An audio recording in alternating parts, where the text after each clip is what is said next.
नमस्कार, आप देख रहे हैं बात मुद्दे की। मैं हूं अविनाश। उपचुनाव का घमासान मतदान के साथ ही थम गया है और तमाम प्रत्याशियों की किस्मत ईवीएम में कैद हो गई है। तमाम बहस मुबाहिसों और तीखे तंज और बिगड़े बोल के लिए ये उपचुनाव जाना जाएगा। खासतौर से मध्य प्रदेश के बाई इलेक्शन में बुनियादी मुद्दों की बात कम, एक दूसरे पर कीचड़ उछालने का काम ज्यादा हुआ।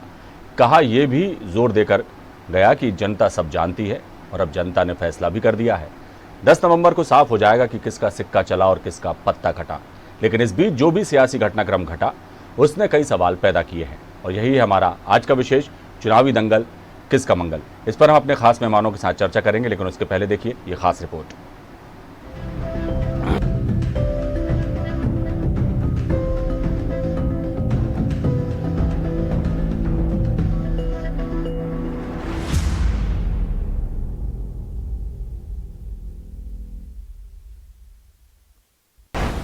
मध्य प्रदेश में सरकार का भविष्य ईवीएम में कैद, प्रत्याशियों का भाग्य हुआ ईवीएम में बंद। जनता की अदालत में सियासी दल, जनता ने सुनाया अपना फैसला। अब 10 नवंबर का इंतजार, किसकी होगी दिवाली और कौन होगा बेरंग, ये तो मतगणना के नतीजे ही तय करेंगे। फिलहाल मध्य प्रदेश में जनता ने तो अपना फैसला सुना दिया है, पर यह फैसला फिलहाल ईवीएम में कैद है। पर राजनीतिक दल अभी से अपनी अपनी जीत की दावे करने लगे हैं।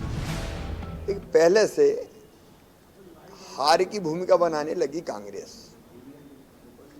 अब दिग्विजय जी ईवीएम पे सवाल उठा रहे हैं। यही ईवीएम थी जिसमें से 2018 में 114 सीटें कांग्रेस को मिली थी, तब ईवीएम अच्छी थी।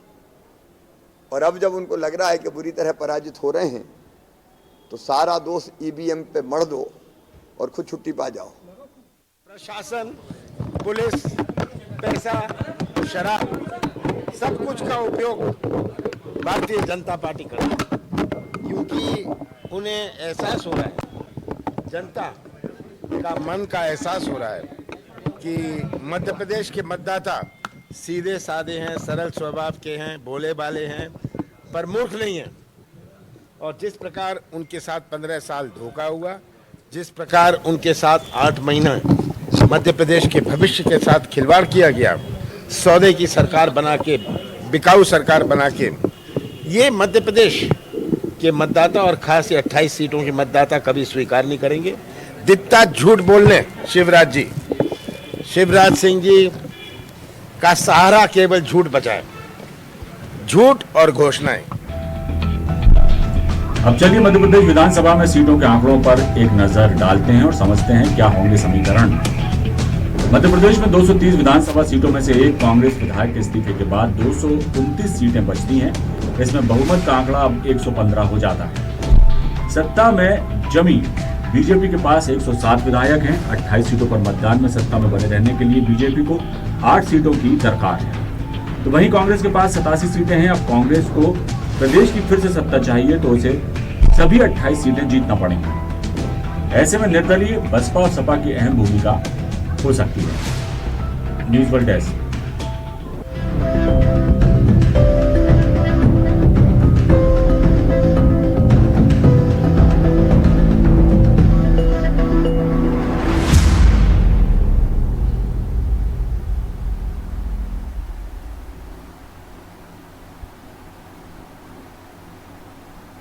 चुनावी दंगल किसका मंगल, इस पर चर्चा के लिए हमारे खास मेहमान हमारे साथ मौजूद हैं। ब्रजेश पांडे जी हैं, कांग्रेस प्रवक्ता हैं। ब्रजेश जी, आपका बहुत स्वागत हमारे कार्यक्रम में। चेतन सिंह जी हैं, बीजेपी नेता हैं। चेतन जी, आपका बहुत स्वागत। और फोन लाइन पर हमारे साथ जुड़े हैं गौरव चतुर्वेदी जी, वरिष्ठ पत्रकार हैं। गौरव जी, आपका बहुत स्वागत। गौरव जी, चर्चा का आगाज आपसे ही करता हूं। किस तरह से देखा जाएगा ये बाई इलेक्शन? जी, काफी कुछ कहा गया, काफी कुछ सुना गया, काफी कीचड़ उछालने का काम हुआ, तंज कसे गए, तीखे जो है बाण चले शब्दों के। किस तरीके से इस चुनाव को देखा जाए? कहा तो जा रहा है कि बाई इलेक्शन है, लेकिन आम चुनाव से कम नहीं दिखा ये उपचुनाव, क्या कहेंगे? अविनाश जी, ये चुनाव जो थे विधानसभा के जो उपचुनाव हुए 28 सीटों पर जी, सबसे पहले तो इसके लिए मध्य प्रदेश की दोनों राजनीतिक दलों को जी दोषी ठहराया जाएगा कि जिनके कारण जी कांग्रेस की अंतर्कलह के कारण और भाजपा द्वारा उस अंतर्कलह को आत्मसात करने के कारण ये चुनाव किए गए। दूसरा, ये चुनाव इसलिए भी याद किए जाएंगे कि चुनाव में पहली बार जनता ने जी दोनों दलों को खुलकर सुना और खुलकर वोटिंग की। और जो खुलकर वोटिंग की है जी उससे जो अनुमान आकलन पहले लग रहे थे जी कि 40-60 के रेशो में चुनाव का परिणाम रहेगा या 50-50 चुनाव का परिणाम रहेगा, जी अब वो चुनाव परिणाम एक तरफा जाता हुआ दिखाई दे रहा है। जी। किसके पक्ष में जाएगा ये देखने वाली बात रहेगी। अभी भी आम मतदाताओं के मन की था सामने नहीं आ पाई। जी, आम मतदाताओं के मन की था तो सामने नहीं आ पाई, लेकिन जो कांग्रेस और बीजेपी के नेता हैं, इन लोगों के मन में क्या है ये बहुत कुछ अंदाजा चुनाव प्रचार के दौरान लग गया। गौरव जी क्या कहेंगे? नहीं, देखिए, चुनाव प्रचार के दौरान जो कुछ भी हुआ वो तो युद्ध के समान हुआ। बिल्कुल। और युद्ध भी नहीं, गंदा युद्ध लड़ा गया मध्य प्रदेश के इतिहास में, पूरे देश के संसदीय इतिहास में देखा जाए तो इससे गंदगी भरा चुनाव कोई दूसरा मैं नहीं मानता। और उपचुनाव में जिस तरीके से सत्ता में के जो षड्यंत्र किए गए, राजनीति के जो षड्यंत्र किए गए और जिस तरीके की बयानबाजियां की गई, जी, वो प्रदेश की जनता के लिए दुर्भाग्यजनक है। चलिए गौरव जी आपके पास लौटूंगा। ब्रजेश जी क्या कहेंगे? देखिए, मध्य प्रदेश के अंदर भारतीय जनता पार्टी द्वारा यह चुनाव लादा गया चुनाव था। मध्य प्रदेश में 355 उम्मीदवारों ने आज उनके भाग्य का फैसला वोटिंग प्रतिशत हुआ मध्य प्रदेश में। जी, सबसे बड़ी बात यह थी कि मध्य प्रदेश की जनता ने सबसे लार्जेस्ट पार्टी के रूप में कांग्रेस को सत्ता दी थी और जनता ने 5 साल के लिए कांग्रेस की सरकार बनाने के लिए मैंडेट दिया था। लेकिन जिस तरह से मध्य प्रदेश में भारतीय जनता पार्टी ने कुर्सी की लालच में लोकतंत्र का कत्ल करके मध्य प्रदेश में सरकार बनाई, ये किसी से छुपा नहीं। जी, हम समझते हैं कि इस चुनाव ने मतदाताओं को, मध्य प्रदेश के जागरूक मतदाता बंधुओं को ये सोचने का अवसर दिया हमको चुनना किसको है। हमको उस 15 साल के शिवराज सिंह शासन और इस 7 महीने के भ्रष्टाचार में लिप्त शिवराज सिंह शासन को चुनना है कि कमलनाथ जी को, जिन्होंने 13 महीने के अंदर किसानों का कर्जा माफ किया, करीब 27 लाख किसानों का, मध्य प्रदेश में बिजली बिल हाफ किया, स्वामीनाथन आयोग की रिपोर्ट लागू करने का प्रयास किया, गेहूं, धान, कपास, अरहर, सरसों, सोयाबीन, लहसुन, प्याज, टमाटर, गन्ने पर बोनस दिया। यानी हमको चुनना किसको है ये जनता को तय करना था। और जो वोटिंग परसेंटेज है 66% से ऊपर की वोटिंग परसेंट, ये बताता है कि मध्य प्रदेश में जनता ने कांग्रेस को फिर वोट दिया है और 10 तारीख को कमलनाथ जी फिर से मध्य प्रदेश के मुख्यमंत्री बनेंगे। मेरा यही कहना है। और भी कई सवाल उठे हैं ब्रजेश जी, खासतौर से जिस तरह के बिगड़े बोल बोले गए इस चुनाव में और मुद्दों से ध्यान भटकाया गया या मुद्दों पर आई ही नहीं दोनों ही राजनीतिक दल, और साफ तौर पर बस यही सुनने और कहने को मिला कि उन्होंने 15 महीने की सरकार में कुछ नहीं किया। तो आप लोगों का सवाल था कि 15 साल में क्या किया, 7 महीने में क्या किया, बस किसने क्या किया क्या नहीं किया, इसी पर पूरा जो है प्रचार तंत्र लगा हुआ था दोनों ही दलों का। और इसी बीच कई तरह के बिगड़े बोल भी कहे गए। लेकिन जनता को क्या मिला 15 महीने की कांग्रेस की सरकार में और अभी जो बीजेपी की सरकार चल रही है उसमें जनता कैसे फैसला, उसने क्या सोच के किया होगा, क्या उसके मन में रहा होगा? जैसा अभी गौरव जी ने बोला कि बिल्कुल समझ से परे है कि उसके मन में क्या था, लेकिन जोरदार वोटिंग हुई और लोगों ने उत्साह दिखाया। तो इस तरह के जो हालात बने उसमें क्या लगता है? देखिए, कांग्रेस की ओर से मध्य प्रदेश की जनता जनार्दन ने चुनाव लड़ा। हमारे उसके बाद भी आज जिस तरह की घटनाएं हुई, चाहे वो इंदौर की घटना हो, चाहे ग्वालियर की घटना हो, चाहे भिंड की घटना हो, चाहे सुरखी की घटना हो, चाहे सावेर की हो, चाहे सुबावली की हो और चाहे सांची की घटना। सांची की घटना तो इतनी ही गौरतलब घटना थी कि वहाँ के मतदाताओं ने कह दिया कि शिवराज सिंह का 15 साल का शासन था और अब 7 महीने का शासन था, लेकिन हमारे गाँव में अभी तक बिजली नहीं पहुँची। हम आपसे ये कहना चाह रहे हैं कि 15 साल शिवराज सिंह जी के हाथ में सरकार थी और उस सरकार ने प्रदेश में व्यापम घोटाले से लेके, टेंडरिंग घोटाले से लेकर, नर्मदा घोटाले से लेकर के घोटालों की फहरिस्त तैयार कर दिया। और अब इस 7 महीने के कार्यकाल में भी पीपीई किट घोटाले से लेकर के घोटालों की लंबी फहरिस्त है। मेरा सीधा सा कहना यह है कि इस चुनाव में जनता को तय करना था। जनता ने इस चुनाव में खास तौर से आप देखिए जो ग्रामीण अंचल में वोटिंग प्रतिशत है वो ज्यादा हुआ है। ग्रामीण स्तर में लोगों ने सोचा कि हमको निकल के वोट करना है, लेकिन जी। उसके बाद भी प्रशासनिक अधिकारियों के द्वारा गुंडागर्दी करके कई जगह पे जो है वो कांग्रेस कार्यकर्ताओं को डराया गया, धमकाया गया। शिवराज सिंह और उनकी भाजपा सरकार ने प्रशासन के बल पे चुनाव लड़ा। मेरा सीधा सा कहना ये है कि ये सब चीजें किसी भी लोकतांत्रिक देश के लिए अच्छी बात नहीं है। पहली बार तो जी। आपने लोकतंत्र को हत्या करके सरकार बनाई, और आज जिस तरह से गुंडागर्दी करके करीब 15-20 जगहों पे उपचुनाव में आपने धांधली की, ये उचित बात नहीं है, क्योंकि अधिकारी कर्मचारियों को समझना चाहिए 10 तारीख के बाद 11 तारीख भी आती है। और ये कमलनाथ जी ने कहा।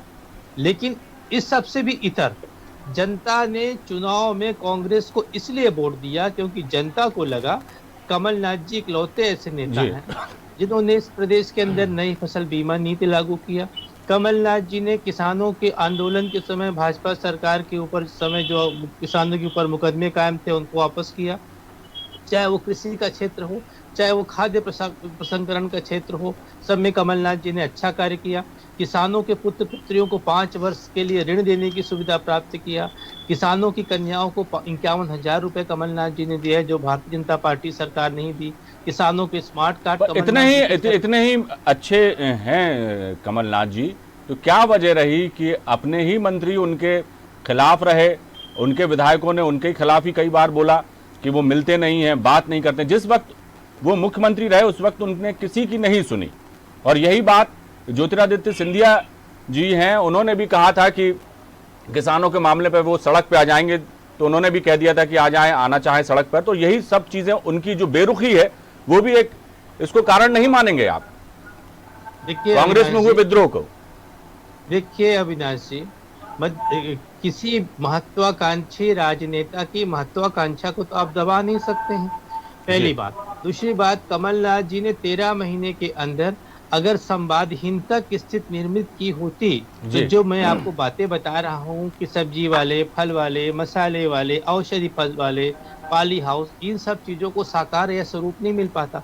कमलनाथ जी ने सभी के साथ, जनता के अंतिम छोर के व्यक्ति के साथ मिलने में संवादहीनता की स्थिति कभी नहीं किया। और आपको ध्यान होगा, आप बहुत बड़े प्रदेश के वरिष्ठ पत्रकार आप हैं और हमारे गौरव जी बैठे हुए हैं, आप लोग खुद देखते होंगे कमलनाथ जी ने टाइम फिक्स कर रखा था, जनता से बराबर मिलते थे, संवाद करते थे और उनकी समस्याओं का निपटारण करते थे। उसके लिए उन्होंने अलग अलग लोगों को बैठा रखा था। लेकिन भारतीय जनता पार्टी के मुख्यमंत्री 15 साल बल्कि वो जनता से नहीं मिले, और इस 7 महीने में कहीं उनके मुख्यमंत्री सिर्फ न्यू मार्केट के चौराहे में या आपके बरकतुल्ला यूनिवर्सिटी में आपको बिना मास्क लगाए उनके गृह मंत्री घूमते रहे। लेकिन भारतीय जनता पार्टी ये साबित करी कि लोकतंत्र में जनादेश को किस तरह से अपमान करना है, जिसमें उनको पीएचडी हासिल है, और भारतीय जनता पार्टी ने वही कुकृत्य किया। मेरा सीधा सा कहना है कि आज का जो चुनाव हुआ है, या आज जो मतदाता घर के बाहर निकले, यद्यपि लोग भिंड मुरैना में तो डरा के रखे थे कि भैया आपको घर से बाहर नहीं निकलना है, नहीं तो गोली चल जाएगी, भाजपा के लोगों ने। आप सोचिए कि गोपाल भार्गव सरी के मंत्री को आज चुनाव आयोग ने उन पर कार्रवाई किया। तो आज जो भी स्थिति निर्मित हुई, जनता ने उसके बाद भी पूरी तन्मयता। चलिए ब्रजेश जी, आपके पास लौटूंगा, मनोज भाई को बता दो दिया है। और फिर कमलनाथ जी मध्य प्रदेश के मुख्यमंत्री। चेतन सिंह जी हमारे साथ जुड़ गए हैं। चेतन जी, आपका बहुत स्वागत हमारे कार्यक्रम में। आपने ब्रजेश जी को सुना होगा, तो जिस तरह से वो अपनी उपलब्धियां बता रहे हैं कि पूर्व मुख्यमंत्री कमलनाथ जी जब सरकार में थे तो उन्होंने किस तरह से जनहितैषी काम किए, और अभी जो चुनाव हुआ और इस वक्त इस पूरे ही प्रचार के दौरान जिस तरह के तंज कसे गए, जिस तरह की बयानबाजी हुई, अब खेल जनता के हाथ में था, जनता ने अपना काम कर दिया, ईवीएम में किस्मत का फैसला बंद हो गया है। इस पूरे ही समूचे घटनाक्रम के बाद ये मध्य प्रदेश में हुआ बाय इलेक्शन किस खासियत के लिए जाना जाएगा, ये हम प्रतिक्रिया लेना चाहेंगे आपसे। चेतन जी, देखिए, मिस्टर 15% कमलनाथ कलंकनाथ के रूप में स्थापित है, उनका चालीसा में सुन रहा था। ब्रजेश भाई क्या करेंगे, बेचारे उनको बचाएंगे नहीं तो क्या करेंगे। मंदसौर किसान आंदोलन की बात कर रहे थे। मंदसौर किसान आंदोलन में आपको पता होगा ना, मध्य प्रदेश की विधानसभा के पटल पर इनके गृह मंत्री ने क्या कहा है कि किसी भी अधिकारी ने गलती नहीं की, हालात उस प्रकार से है कि पुलिस को गोली चलानी पड़ी। उज्जैन कुंभ को लेकर के इनके मंत्री जयवर्धन सिंह जी का उसमें जवाब है सरकार की तरफ से कि कहीं कोई घोटाला नहीं हुआ, ठीक है ना। उमर सिंगार जी ने क्या कहा था कि शराब और खनन का माफिया हमारी पार्टी के नेता दिग्विजय सिंह जी, छिपा हुआ नहीं है जी। हमने जो काम किया है, हमने लोगों के विकास के लिए काम किया। मेरे मित्र कह रहे हैं कि हमने हमारे प्रशासनिक गुंडागर्दी, भारतीय जनता पार्टी के कार्यकर्ता, अरे भाई 10 तारीख के बाद बोलो भी परिणाम तो आ जाने दो। ये स्क्रिप्ट तैयार की जा रही है उपचुनाव के परिणाम के बाद। हमको मालूम है कि आपका असर क्या होने वाला है, और जिन बातों को लेकर के आप पूछ रहे थे कि चुनाव किन बातों को लेकर के याद किया जाएगा, तो निश्चित रूप से ये चुनाव इस बात को लेकर के याद किया जाएगा कि 2018 के विधानसभा चुनाव में मध्य प्रदेश की जनता ने माननीय शिवराज सिंह चौहान जी को मुख्यमंत्री के पद से हटा करके अपने किए का प्रायश्चित किया है। और जब प्रायश्चित हुआ है तो देखिए आप मतदान कितना बम्पर हुआ है, और इतना ही बम्पर रिजल्ट भी आने वाला है। ये अब कोई छिपा हुआ नहीं है। ये इस बात के लिए याद किया जाएगा क्या मध्य प्रदेश की धरती पर शौचालय बनेंगे कि नहीं, क्या मध्य प्रदेश के गरीब आदमी को मकान मिलेगा कि नहीं, क्या मुद्रा लोन के माध्यम से युवाओं को रोजगार मिलेगा कि नहीं, क्या मेरी बिटियाओं के कन्यादान की राशि उनके खातों में जाएगी कि नहीं, क्या मेरे माता पिता के समान जो इस मध्य प्रदेश की धरा पर वृद्ध रहते हैं उनको 4 धाम की तीर्थ यात्रा करने का अवसर मिलेगा कि नहीं। ये इस बात को लेकर के याद किया जाएगा कि बीमित घुमक्कड़ के जो प्रजाति के लोग इस मध्य प्रदेश की धरा पर रहते हैं, उनकी जो योजनाएं थी उनको जिन लोगों ने बंद करने का बात किया है उनका क्या होगा, इस बात के लिए यहाँ भैया मिगलानी, कक्कड़, पक्कड़, टक्कड़ ये लोग नहीं है, यहाँ काम करने वाले लोग हैं। और शिवराज सिंह चौहान जी की जो लोकप्रियता है, जो आम जन में उनकी स्वीकार्यता है जी, ये दूर दूर तक इनका कोई नेता माननीय शिवराज सिंह चौहान जी के कद और काठी के आगे नहीं लगता था। माननीय शिवराज सिंह चौहान जी ने जन संवेदनाओं को जोड़ करके, मानवता को प्राथमिकता कर रख करके हमने मध्य प्रदेश में इस मध्य प्रदेश को सिलसिलेवार एक एक चीज से जोड़ करके कड़ियों के साथ आगे बढ़ाया। 2003 के मध्य प्रदेश को जिन युवाओं को याद नहीं, उनके माता पिता जरूर बताते होंगे कि बेटा 2003 का मध्य प्रदेश मत दोहराना, जहाँ बिजली नहीं है, पानी नहीं है, सड़क नहीं है, शराब माफियाओं के अड्डे चलते थे, दुकानें चलती थी, जुआड़ी और सटोरी चलते थे। आपको याद होगा इनके कार्यकाल में एक हनी और मनी का प्रकरण हुआ था। क्या हुआ अली बाबा 40 चौक पूरी मंडली उसमें इन्वॉल्व रही है, हनी मनी में किसी पे कार्रवाई नहीं कर पाए। क्यों?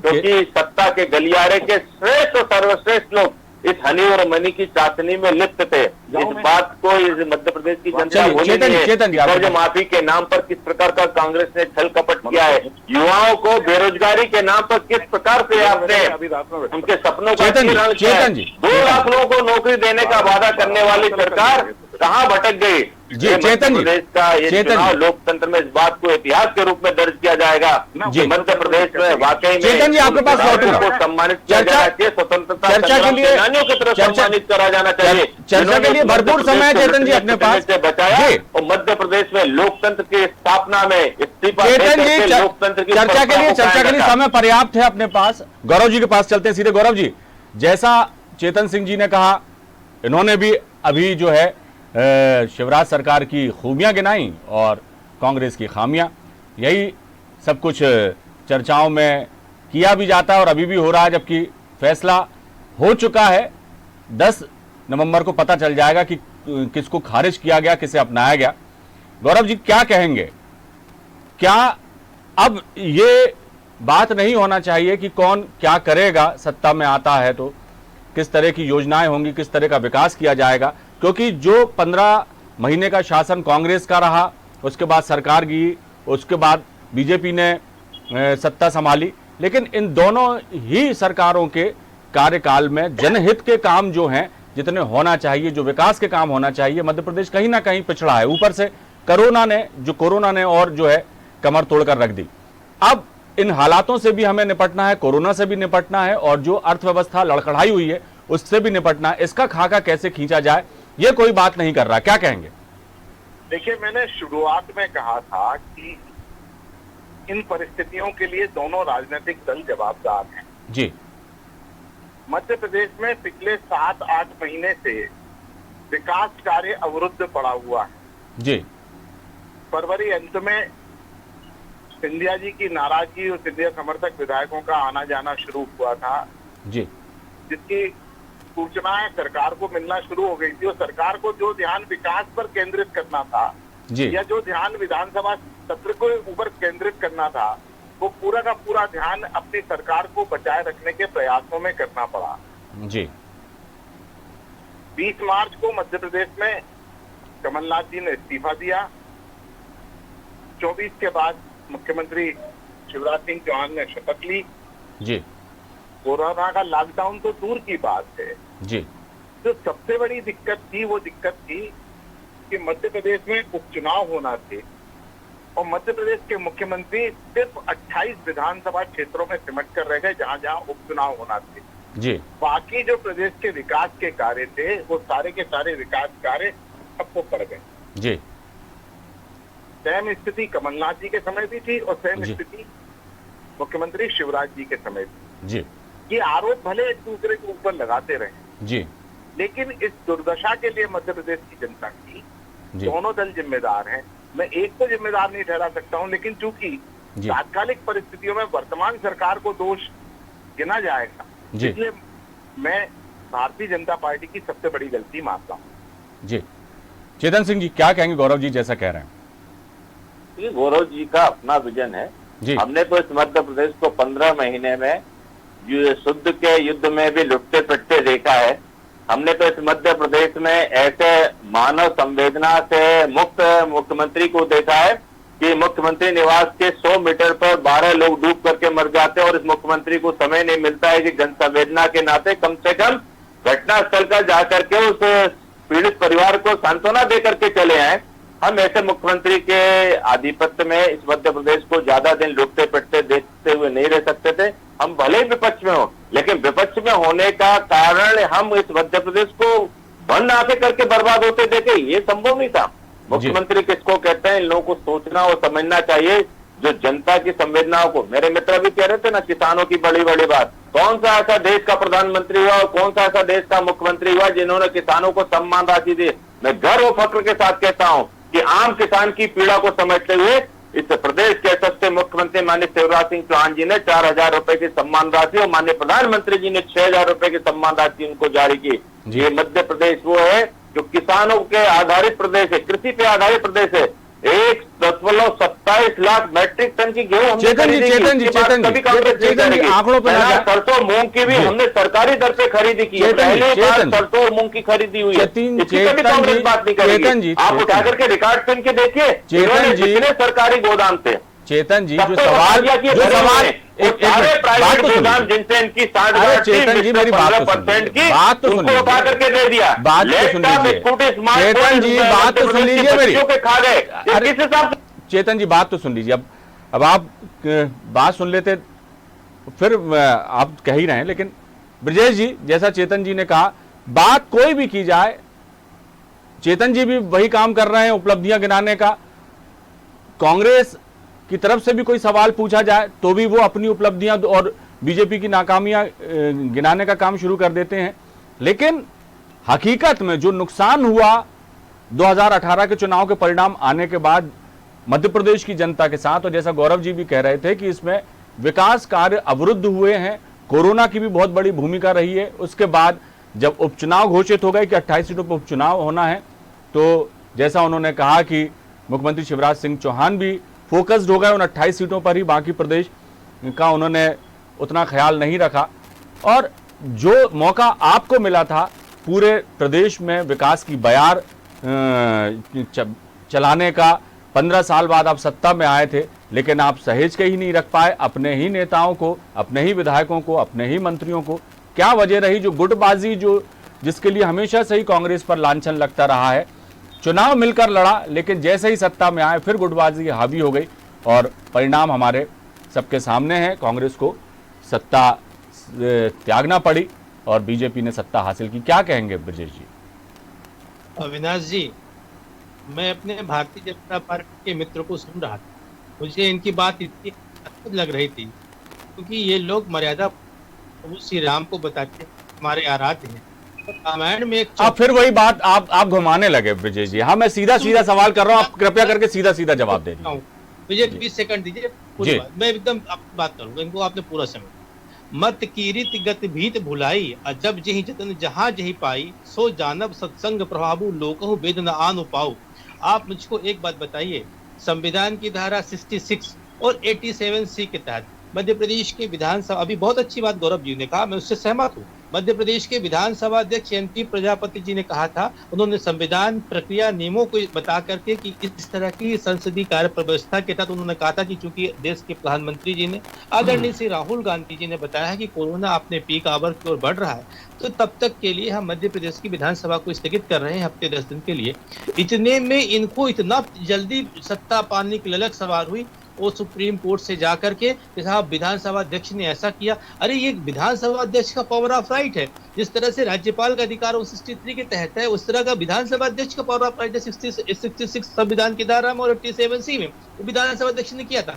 लेकिन आज जिस तरह से चेतन जी अपनी बात कह रहे हैं, मैं इनसे इतना ही कहना चाह रहा हूँ, हमारे मुख्यमंत्री रहे कमलनाथ जी का क्या कसूर था?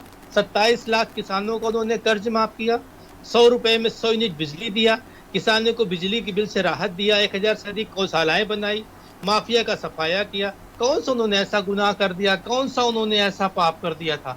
लेकिन सबसे बड़ी बात यह है कि जिस तरह की स्थिति बनी हुई है मध्य प्रदेश के अंदर भारतीय जनता पार्टी की, आज देखिए ये पूरा का पूरा चुनाव, जो मतदाता निकले हैं उनके सामने एक ही बात है, टिकाऊ या बिकाऊ, ईमानदार या बेईमान, वफादार या गद्दार, लोकतंत्र या नोटतंत्र। ये निर्णय करके जनता निकली और जनता ने इस बार बिकाऊ को सबक सिखाने के लिए पूरे संकल्पबद्धता के साथ ये मन में संकल्प कर लिया है कि इस बार इनको सबक सिखाएंगे और भारतीय जनता चलिए ब्रजेश जी, ये तो खैर अब दावे करना लाजमी है और आपका हक भी बनता है कि आप दावा करें, लेकिन नतीजे आने के बाद ही पता लगेगा कि किसके दावों में कितना दम है। गौरव जी, एक बात मैं आपसे पूछना चाहूंगा कि ये जो समीकरण है, टोटल सीटों का जो समीकरण है, वो जो है एक बार फिर जिस तरह से दिखाई दे रहा है कि यदि कांग्रेस को सत्ता में वापसी करना होगी तो पूरी की पूरी 28 सीटें चाहिए। 9 से 10 सीटें भी यदि जीत लेती है भारतीय जनता पार्टी तो वो सरकार में बनी रहेगी। लेकिन क्या नहीं लगता कि आपको कि ये जो चुनाव सिर्फ बीजेपी और कांग्रेस की साख का ही सवाल नहीं थे, व्यक्तिगत जो प्रतिष्ठा भी दांव पर लगी थी प्रत्याशियों की, वो प्रत्याशी खास तौर से जो कांग्रेस छोड़कर बीजेपी में आए थे और फिर बीजेपी के परचम के तले उन्होंने चुनाव लड़ा, कहीं ना कहीं यदि कुछ समीकरण बनता बिगड़ता है और फिर जो परिणाम है ऐसे ही कुछ मिले जुले यदि आते हैं, तो आपको नहीं लगता कि एक बार फिर वही दुविधा, वही पशुपेश और वही तमाम चीजें फिर से निर्मित भी हो सकती हैं मध्य प्रदेश में? देखिए, जो भी परिणाम आए वो इस बात का द्योतक होंगे। मध्य प्रदेश का ये इतिहास, आज का जो उपचुनाव है, वो पूरे संसदीय इतिहास स्वर्णिम अक्षरों से लिखा जाएगा। जी, मेरा मानना है अगर भारतीय जनता पार्टी की ज्यादा सीटें आती हैं जी, और ज्यादा वोट मिलते हैं जी, तो ये इस देश की जनता की मोहर होगी जी, कि आप किसी तरह तोड़ मरोड़ कर सरकार बनाइए, जी, हम आपको जिताते रहें। जी, और अगर कांग्रेस की सीटें ज्यादा आती हैं जी, तो ये माना जाएगा कि देश की जनता ने जी, इन हथकंडों को अस्वीकार करना शुरू कर दिया है। जी, ये अंतिम वो रहेगा। और इसी के साथ ही पिछले उपचुनाव के दौरान ही हमें कई बार ये बात सुनने को मिली जी, कि लोग अब उपचुनाव नहीं चाहते हैं उन परिस्थितियों में जब दल बदल की परिस्थितियां बनती हैं या इस्तीफा देने की परिस्थिति बनती है। और आम जनता अब चाह रही है जी, कि संवैधानिक परंपराओं और नियमों में सुधार होना चाहिए, विधायी परंपराओं और नियमों में सुधार होना चाहिए। जी, रही बात चुनाव परिणाम 28 की 28 अगर कांग्रेस जीत भी जाए जी, तो स्वाभाविक तौर पर जिस तरीके से भाजपा कांग्रेस को कमजोर करने का काम कर रही है, जो उनका मिशन है, उसके तहत वो फिर 2-1 विधायकों को तोड़ लेगी और उनको अनिर्णय की स्थिति में ला देगी। अगर कांग्रेस 28 सीटें भी ले आती है तो उसे स्पष्ट बहुमत जुटाने के लिए उन निर्दलीय विधायकों का सहारा लेना पड़ेगा जो कल तक कांग्रेस के साथ थे, फिर भाजपा के साथ हो गए और फिर कांग्रेस के साथ हो गए। जी जो सौदेबाजी की राजनीति है वो जी। भविष्य में आगे भी चलती रहेगी। और जी। भारतीय जनता पार्टी की अगर ज्यादा सीटें आती हैं जी तब भी भारतीय जनता पार्टी कांग्रेस को कमजोर करने का काम करेगी, क्योंकि वो भविष्य में आपको ऐसी स्थिति में नहीं आने देना चाहेगी कि जब आप सरकार बनाने की स्थिति में। ये राजनीति के हिसाब से तो गौरव जी ये सब चीजें लाजमी हैं और हर राजनीतिक दल यही चाहता है कि सत्ता पर हमेशा वही काबिज रहे। देखिए, जी राजनीति षड्यंत्र से चलती है जी। लेकिन मध्य प्रदेश में गौरव जी, जहां तक मेरे को लगता है, मध्य प्रदेश में जो सियासी घटनाक्रम 2018 के चुनाव के बाद पैदा हुआ और जिस तरह के सियासी हालात मध्य प्रदेश में बने हैं, ऐसी राजनीति मध्य प्रदेश में मैंने तो मेरे ख्याल से अपनी पत्रकारिता की अभी जीवन में नहीं देखी। आप क्या कहेंगे? और यदि यही सिलसिला बना तो मैं आपसे वही कहना चाह रहा हूँ कि देश में राजनीति षड्यंत्र के साथ की जाती है जी, लेकिन जब देश चलाया जाता है तो उसे विधायी परंपराओं, सदन की परंपराओं के अनुरूप चलाया जाता है, संवैधानिक परंपराओं के अनुरूप चलाया जाता है, नैतिक मानदंडों मापदंडों के अनुरूप चलाया जाता है जी। आप वर्तमान में अगर इस सरकार को देखें जी और इस सरकार के प्रत्याशियों को देखें जी तो ये एक प्रकार से कृत्रिम अंगों के सहारे चलने वाली सरकार मानी जाएगी। जी ये सरकार कोई अपने बहुमत को जुटा करके सरकार नहीं बनी जी। और अगर इस बात को भारतीय जनता पार्टी का कार्यकर्ता ताली बजाकर समर्थन करता है जी। तो मैं उस ईमानदार कार्यकर्ता के प्रति अपना दुख प्रकट कर सकता हूं जो मेहनत करके इस मुकाम तक आया है, और जब वो उस मुकाम पर पहुंच गया तो उसकी जो अधिकार थे वो जी। किसी और को छीन कर दे दिए।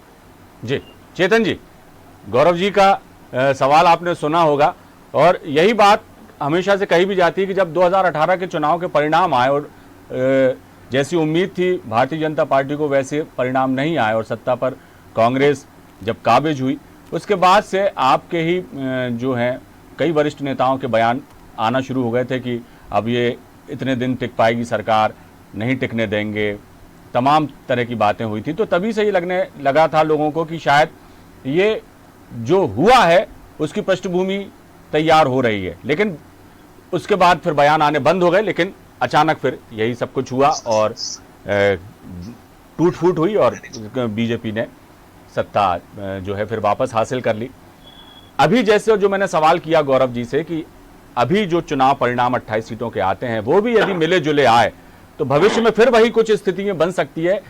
ऐसी स्थिति ना बने, हम यही चाहेंगे कि स्पष्ट बहुमत मिले, जिससे भी मिले, क्योंकि स्थायी सरकार चाहती है मध्य प्रदेश की जनता।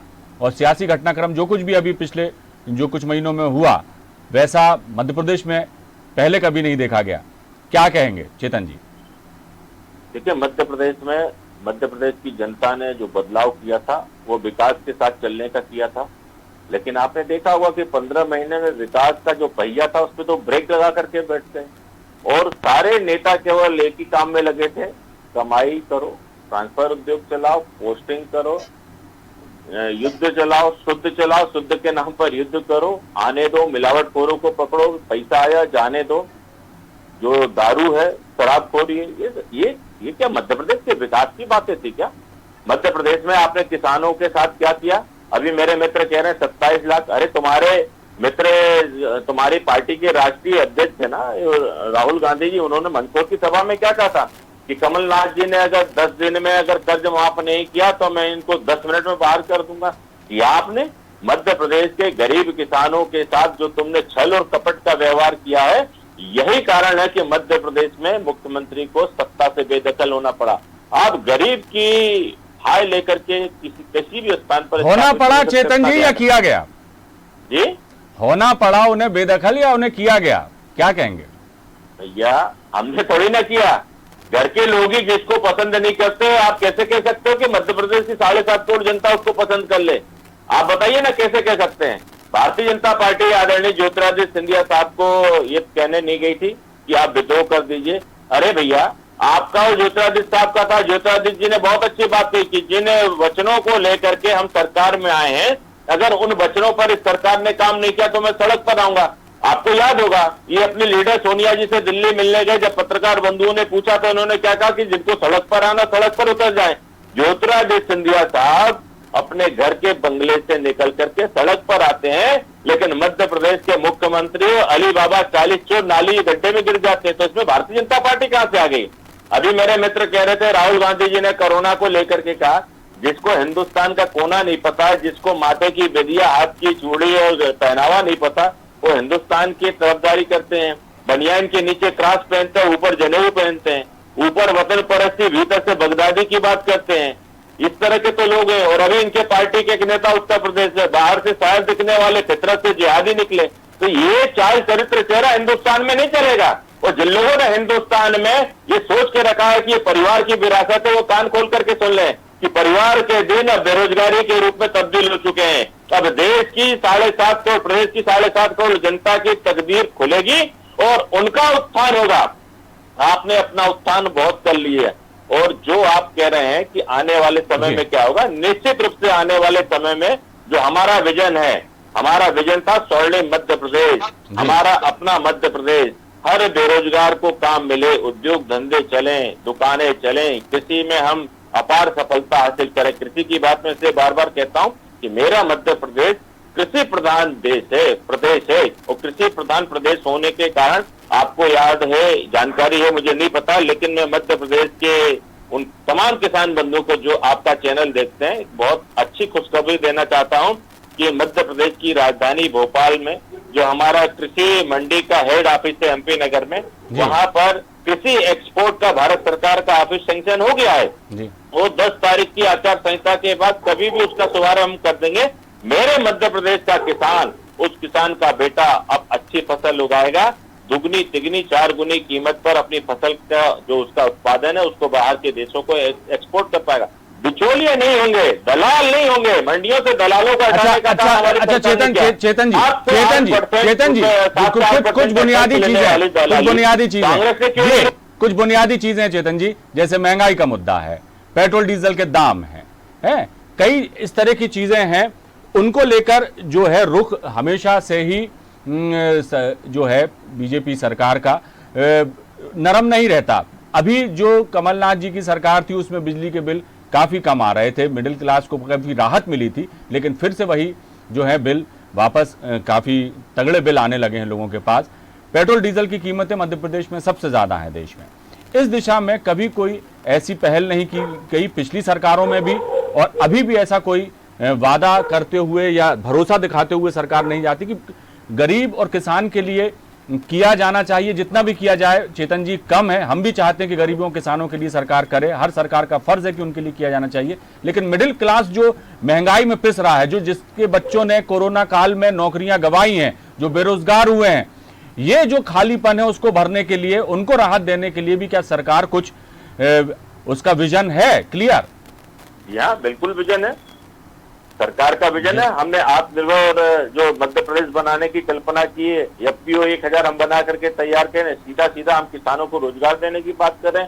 हम जितने भी मध्य प्रदेश के आए हुए उसको अटल रोजगार योजना के माध्यम से जोड़ने की हमारी छोटी सी कवायद है, लेकिन मुझे लगता है आने वाले समय में बहुत अच्छे इसके रिजल्ट मिलेंगे। महंगाई को रोकने के लिए कुछ करेंगे आप? हमने मध्य प्रदेश महंगाई को रोकने के लिए आपकी सरकार क्या करेगी? रोजगार देने की कोशिश की, निश्चित रूप से देंगे।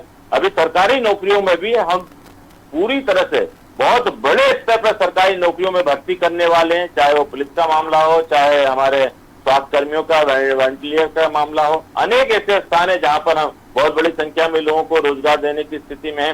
ये बात सच है कि कोरोना से निकलने में अभी सरकार को, प्रदेश के हम सब 7.5 करोड़ वासियों को समय लगेगा। बढ़ती महंगाई से राहत मिले लोगों को चेतन जी, ये बहुत जरूरी। हमने लगातार मुफ्त राशन बांटा है, मुफ्त राशन दिया है, और जब भी इसे देश में वैक्सीन या दवा आएगी वो भी हम अपने मध्य प्रदेश के एक नागरिक को मुफ्त दवा या वैक्सीन जो भी आएगा उसको हम देने का काम करेंगे। हमारी सरकार का बहुत साफ कहना है, साफ एजेंडा है, सबका साथ, सबका विकास और सबका विश्वास। इस एजेंडे पर चलते हम काम करेंगे और इसमें कोई संशय नहीं है कि भारतीय जनता पार्टी को बहुमत मिलेगा। संशय उन लोगों को हो जिनके बहुमत होने के बाद में घर से सारे चूल्हे चल करके किसी और जगह स्थापित हो गए, वो संशय की स्थिति में है। हमें कोई संशय नहीं है। मुझे मध्य प्रदेश की जनता जनार्दन पर पूरा भरोसा है कि भारतीय जनता पार्टी बहुत अच्छी स्थिति में और बहुत अच्छी स्थिति के साथ हमारा रिजल्ट। चलिए ब्रजेश जी क्या कहेंगे, अंतिम प्रतिक्रिया? अविनाश जी, चुनाव आयोग ने 2 दिन पहले से जो है इस तरह की बातें करने पर पाबंदी लगा दी थी। उसके बाद भी हमारे भारतीय जनता पार्टी अपने पार्टी का जो है चुनावी घोषणा पत्र पढ़ रहे थे, अपने लंबे लंबे बातें प्रलाप कर रहे थे। मैं इनसे इतना ही कहना चाहूंगा अपने मित्र से कि 4 दिन की चांदनी फिर अंधेरी रात और पीपीई किट की दलाली में आपके काले हाथ। आप कम से कम आज उस विषय में बात करिए कि आज मध्य प्रदेश के अंदर जहां पर रघुराज सिंह कंसाना का क्षेत्र मुरैना, वहां पर इस तरह की धांधली की गई। गिरिराज दंतोड़िया ब्रजेश जी, ये छोटी छोटी सी बातों पर ना जाते हुए हम मध्य प्रदेश के विकास का विजन जो है वो जिस तरह की हमने बात कही, चेतन जी ने ही बोला कि बिल्कुल हम करेंगे, और भले ही उन्होंने जो उल्लेख किया योजनाओं का, और स्वाभाविक है कि वो उन्हीं के हवाले से बात की भी जा सकती है। क्या कमी रह गई थी कि सत्ता हाथ से निकल गई कांग्रेस की, और अभी जो है कुछ भी हो सकता है, जनता ने अपना फैसला दे दिया है। जनता यदि फिर मौका देती है, फिर ऐसे हालात बनते हैं कि आपको मौका मिले, आपको आशीर्वाद मिले जनता का, तो आपका विजन क्या होगा मध्य प्रदेश के विकास का? देखिए, आदरणीय कमलनाथ जी ने अपने 15 महीने के कार्यकाल में विकास की जो नींव रखी थी, उस गंगा के बहने का समय आने वाला था कि इन लोगों ने विश्वासघात करके मध्य प्रदेश में अपनी सरकार बनाई। मेरी फिर से सरकार बनती है, जनता जनार्दन के आशीर्वाद से मुझे पूरी तरह से 28 सीटें मिलती है, जैसे आप और आदरणीय गौरव जी कह रहे थे। मैं आपसे वादा कर रहा हूं और बड़ी गंभीरता के साथ हमारी पार्टी ने अपने वचन पत्र में कहा है कि हम प्रदेश के बाकी बचे हुए किसानों का कर्ज माफ करेंगे। हम फिर से मध्य प्रदेश में बिजली का बिल हाफ करेंगे। जो किसान स्वामीनाथन आयोग की रिपोर्ट से छूट गए थे उनको भी लेंगे हम, और इसके साथ साथ हम दूध पर 5 रुपए बोनस देंगे, पेट्रोल डीजल के करोड़। चलिए, अब आप उपलब्धियां गिराने लगे, चलिए ठीक है, लेकिन मोटा मोटा मैं जानना चाह रहा था अपने ब्रजेश जी कि प्रदेश में महिलाओं के साथ जो अत्याचार की फिर 7 महीने की सरकार के शासनकाल में हुआ, किसानों के साथ जो दुर्व्यवहार किया गया और फिर से आत्महत्या किसान करने लगे, इन सब पर पाबंदी लगाने के लिए मध्य प्रदेश में कमलनाथ जी की सरकार पूरी प्रतिबद्धता के साथ कड़े कानून बनाएगी। और सबसे बड़ी बात, आप एक बात जानिए, हम कोऑपरेटिव सोसाइटी को मजबूत करेंगे और उसके बाद सिंचाई सुविधा पर ध्यान देंगे।